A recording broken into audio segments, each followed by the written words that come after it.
sekarang pendapatnya Malik bin Dinar radhiyallahu taala anhu.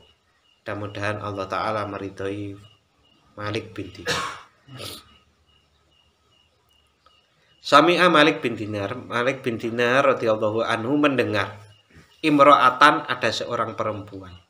Wahia takul, dan seorang perempuan itu berkata lahu kepada Malik bin Dinar. Ini nek ndelok bahasane mesti ini doding nih. Bayangan saya. Wong ngeten iki, ya murai, wahai orang yang riya.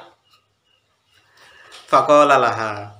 Itu di depannya Malik bin Dinar itu, ya murai, wahai orang yang riya. Faqala laha, maka menjawablah Malik bin Dinar kepada perempuan tersebut. Ya hadi, wahai perempuan, ya hadihi, wahai perempuan ini, wajadti ismi, wah engkau telah menemukan namaku, alladzi adallahu ahlul Basrah, yang mana namaku, aku ini adalah seorang yang riya, itu kamu temukan. Yang mana alladzi adallahu, yang dimana ahlul Basrah itu sudah menghilangkannya, melupakannya. Jadi ahlul Basrah itu melihat Malik bin Dinar itu seorang ulama yang wirai. Nah, kok tiba-tiba di tengah-tengah kepopuleran Malik bin Dinar sebagai seorang ulama yang wirai itu ono ibu-ibu bilang begitu. Maka apa yang dibilang wanita itu kemudian bahkan dibilang oleh Malik bin Dinar, iya memang saya orang riya.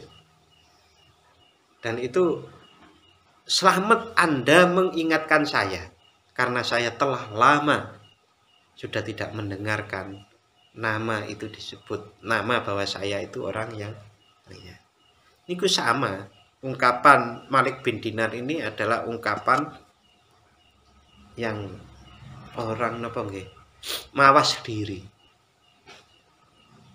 Mawas diri niku napa nggih, memperhatikan diri sendiri agar bisa lebih taat kepada Allah. Nah, mirip nggih apa yang dikatakan Fudail bin Iyad dan Malik bin Dinar itu kan mirip.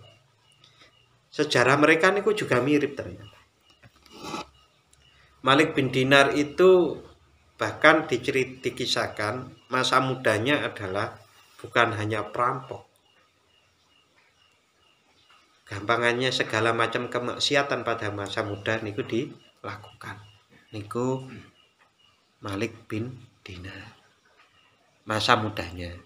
Nah, Malik bin Dinar ini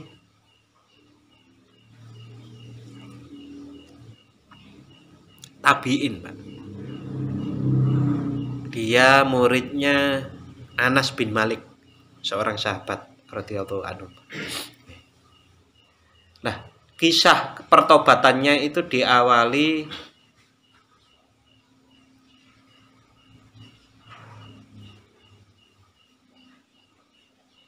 dari keinginannya untuk menikah. Jadi dia itu ingin menikah, lalu dia ingin tobat, lalu menikah. Setelah menikah, dia ingin anak. Dia semakin baik. Menjadi semakin baik gitu. Sampai anaknya itu umur 2 tahun, pernah waktu Malik bin Dinar ini masih angel lepas dari minuman keras, dia minum. Itu ditumpahkan sama anaknya yang berumur 2 tahun itu. Senggol, lugur. Nah, dia tidak marah. Tapi ingat, iya ya, aku ingin tobat, tapi nek karo minum-minuman keras itu angel banget ya. Wah, saya tak coba lagi untuk lepas dari minum-minuman keras. Liya-liyane sampun, judi pun boten, zina pun boten, nyolong pun boten, tinggal minum-minuman keras. Nah, giliran usaha keras untuk menghilangi yang mabuk itu, umur 3 tahun anaknya meninggal. Stres, Pak. Stres ngamuk maneh. Edane ngamuk maneh. Wes, bahkan lebih parah daripada masa mudanya. Sampai pada satu saat Malik bin Dinar ini malam-malam mabuknya parah sekali sampai dia mabuk terus ketiduran. Lah, waktu tidur itu Bapak kemudian mimpinya aneh.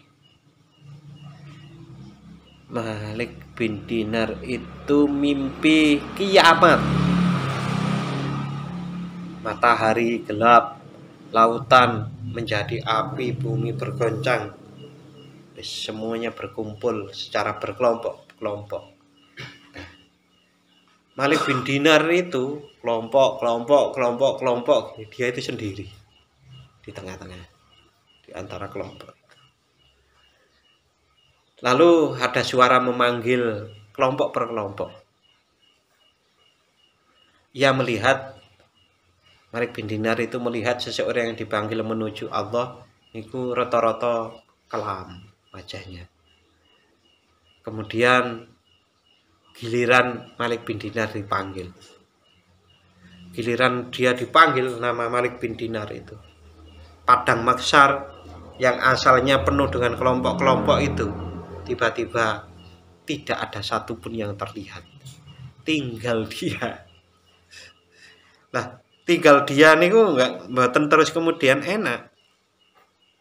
Kemudian datang seekor ular besar yang ingin memakan Malik bin Dinar itu. Otomatis lari. Niku mimpi nggih. Ini masih dalam mimpi. Lari ketakutan.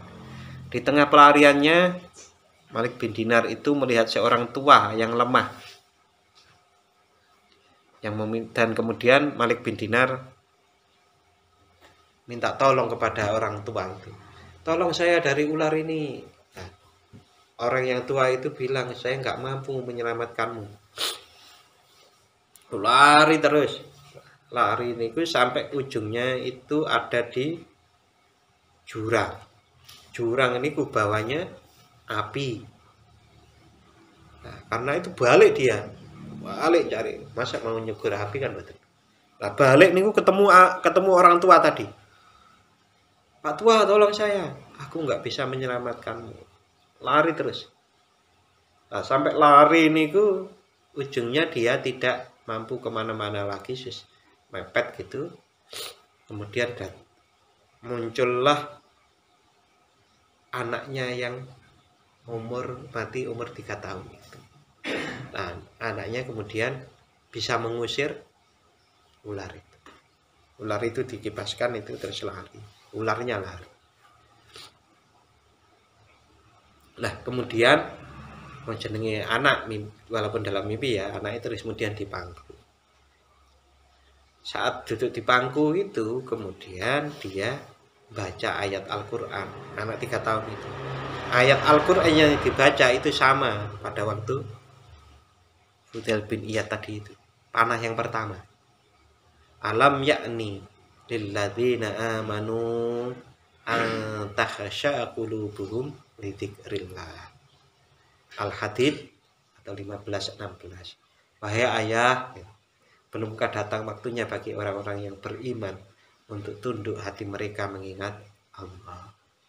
Wah, begitu bangun itu langsung dia mandi besar, subuh berangkat nang masjid. Nah, setelah itu ya dia berguru termasuk kepada sahabat Anas bin Malik itu.